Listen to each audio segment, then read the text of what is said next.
سلام او مینا قدرمنو دوستانو، امید دی چې ټول به روغ جوړ یې. دوستانو زموږ د نن ورځې ویډیو ډیره خاص ده او د هغه کسانو په باره کې ده چې په ټیک ټاک باندې د بې شرمۍ حد کوي. دوستانو څه موده وړاندې موږ د پښتو فلمونو په اړه هم ویډیوګانې جوړې کړې دي او دا حقیقت دی چې پښتو فلمونو کې هر بې شرمي کیږي چې د لیدلو او کتلو نه وي، ځکه په دغه فلمونو یا ډرامو کتلو انسان د ځان بیخي بې عزته محسوسیږي. کوم شیان چې د پښتو فلمونو کې ښودل کیږي نو ډېر د بې شرمۍ نه ډک وي چې پکې خاص کومه موضوع هم نه وي او نه پکې څه سبق وي، خو تشه بې شرمي وي.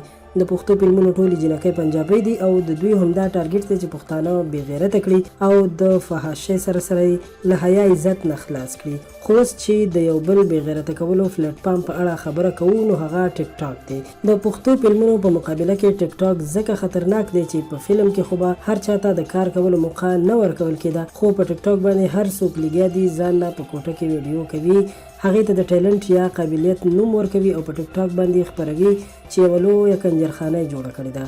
مور او پلار هم په بچي باندې نظر نه ساتي، موبایلونه یې بچو ته پرېښي دي او خپله د ښه او بد پوښتنه ترېنه نه کوي.